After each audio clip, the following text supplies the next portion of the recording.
Andy Warhol once famously said that everyone will one day have their 15 minutes of fame. Let me tell you about mine.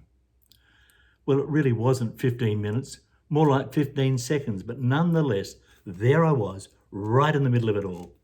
Elaine and I were staying in New York City, and as it happened, so were some good friends of ours from our local church. They were well-to-do business people and had quite an upmarket hotel right in the middle of town.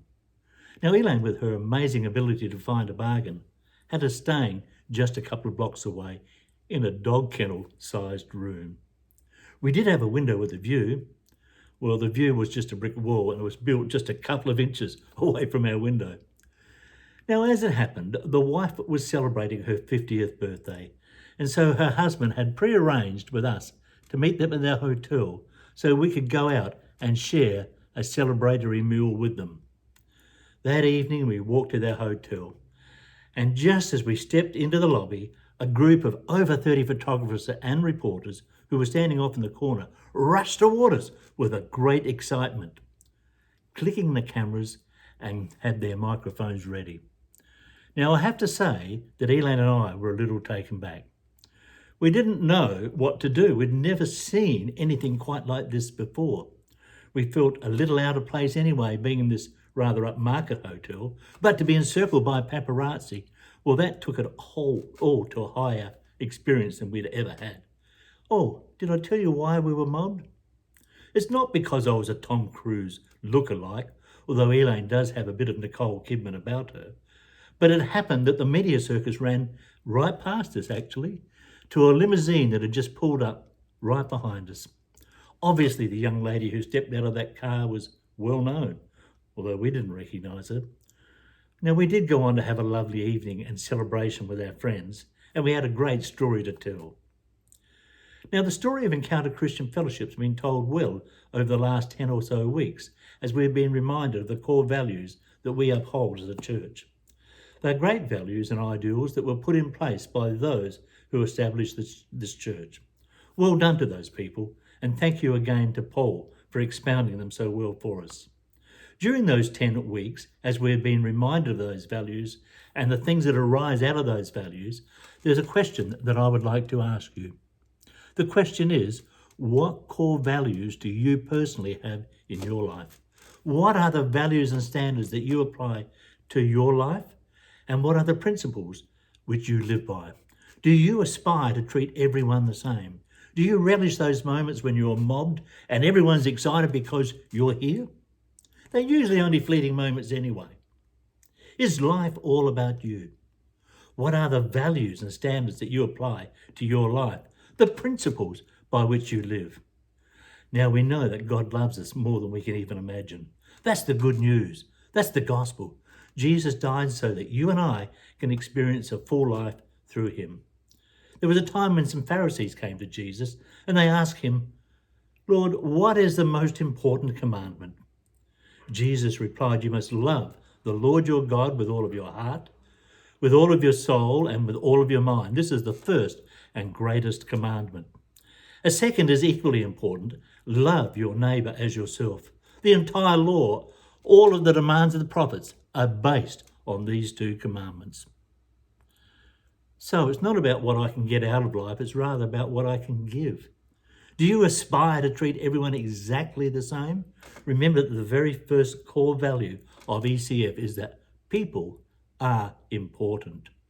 We've seen some unimaginable scenes emanating from the US over the past few days, following the tragic death of George Floyd. The situation's gone way beyond simply being a protest, and it would seem that many have grasped an opportunity to menace the community by rioting and looting. As I said the other day, everyone has an opinion, and very often the game blame has been played. So what is going on? It seems as though there is a tirade of evil happening before our eyes. Now, one of our personal values as followers of Jesus must be that people are important. The core values of Encounter Christian Fellowship begin with that statement. It should be the beginning of our own core value statement as well.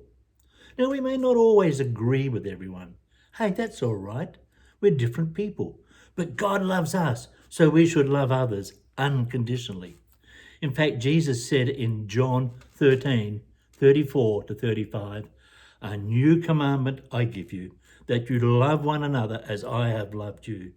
By this will all people know that you are my disciples, if you love one another." That doesn't mean you have to agree with everyone, but we are called to love them. That doesn't mean you have to be best friends with everyone, but it does mean that they must be treated with respect and dignity and honour. Jesus put it like this: "Do unto others as you would have others do unto you." Do people see Jesus in your life? Is there a love flowing out of your heart for others?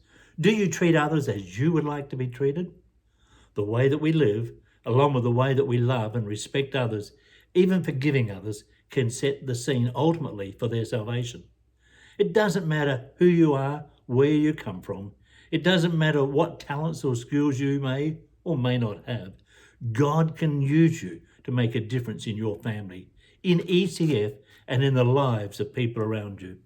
Now, most of us know the story of Noah, the one man on the face of the earth who was still following God in a time when everyone else was walking away. Noah's story reminds us of what God can do through one person who is willing to be used by him to make a difference in the world. I want to look at Noah's story through some statements personally applied to us, each and every one. We can make a difference when we listen to God's voice. You see, God looked out over all the earth and he found only one man that he could relate to. The fall of God's creation began with the sin of Adam and Eve, and it continued to go downhill until righteousness was absent from the face of the earth. In Genesis 6, verses 5-8, we read, "God saw that human evil was out of control. People thought evil, imagined evil, evil from morning to night. God was sorry that he had made the human race in the first place. It broke his heart. God said, I'll get rid of my ruined creation, make a clean sweep. People, animals, snakes, bugs, birds, the works. I'm sorry I ever made them." But Noah was different. God liked what he saw in Noah. That's from the Message Bible. As God considered the sinfulness of people, he was looking for someone that he could count on to make a difference.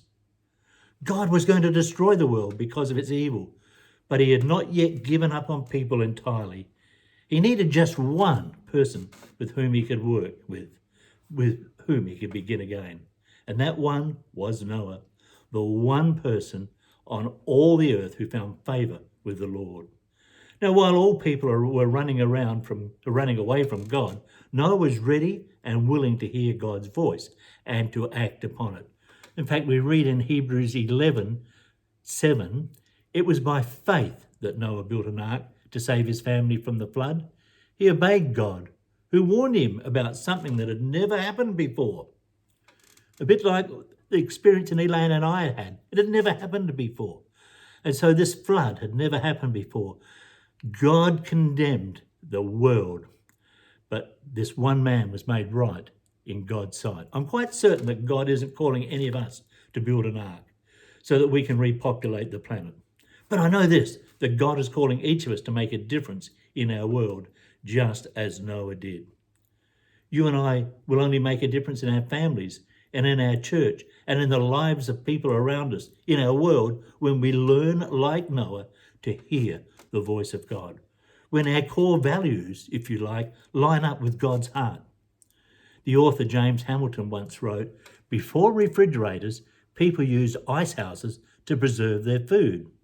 Now, these ice houses had thick walls, no windows, brick walls maybe, and a tightly fitted door.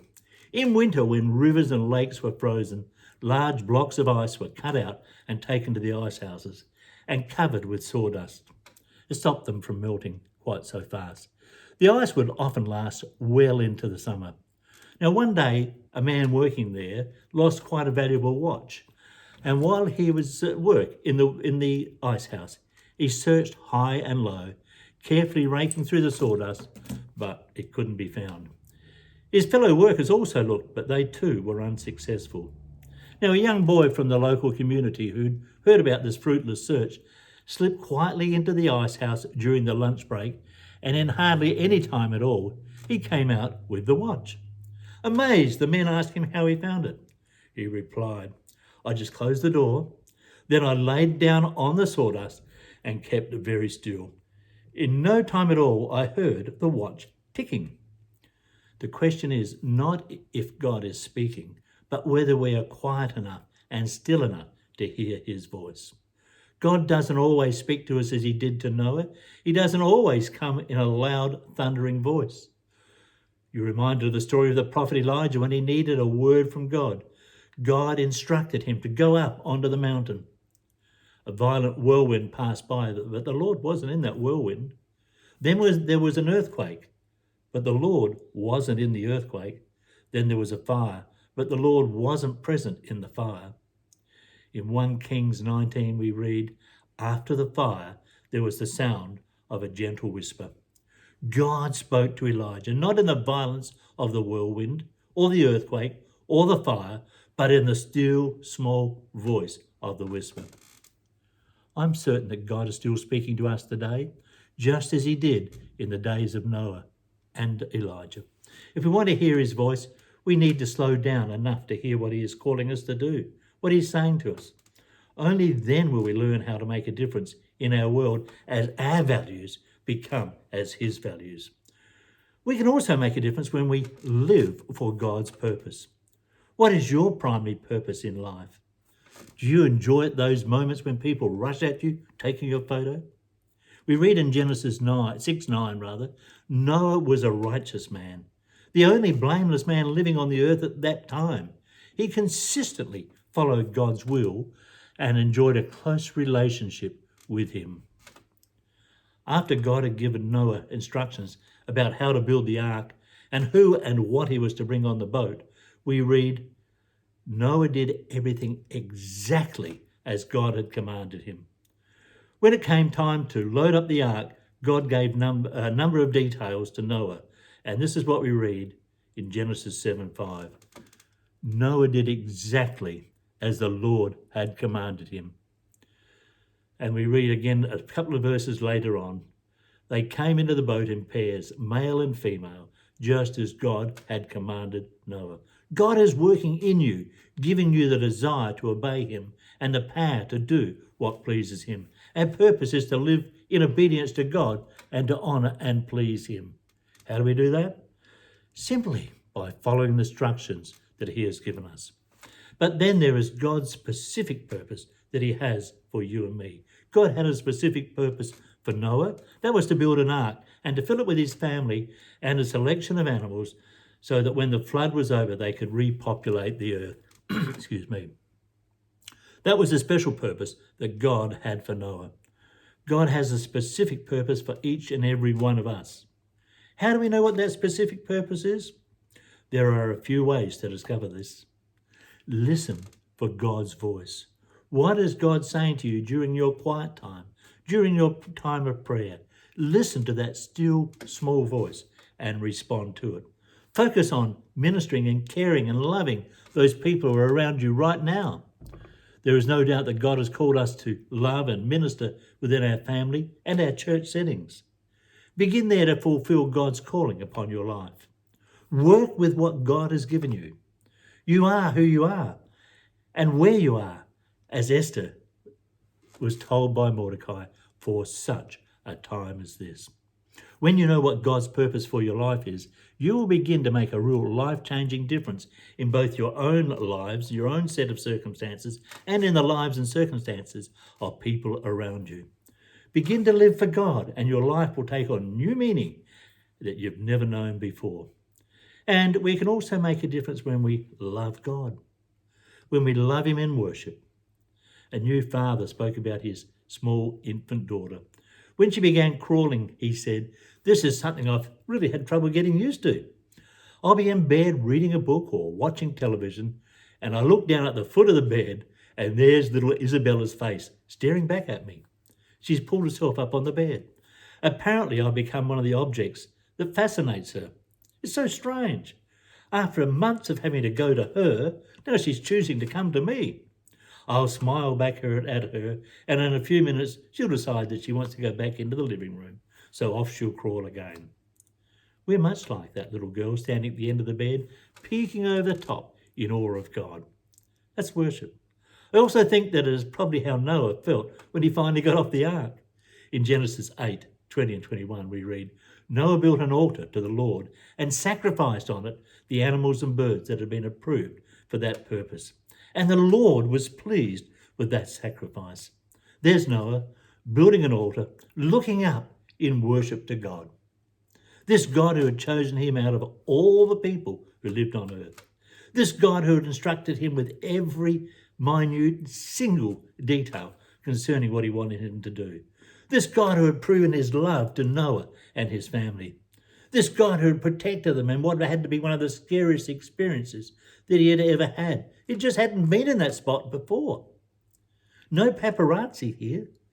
Noah reached the end of this amazing journey, and he has no choice but to stop and take a peek over the top of the bed to look at God. The reason that we listen for God's voice and the reason that we want to live for God's purpose is that we love God and we want to express that love to him in worship. It is only in worship, whether it's at church, when we're able to meet, or via our computer during this time of pandemic, or even in our own quiet time of reflection, when it's just God and me, it's then that I realise that I can make a difference in this world, because the one that I'm worshipping is here to guide, direct, and comfort me.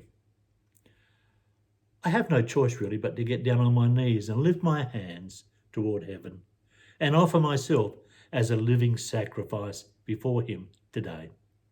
I wonder, can you count on God today?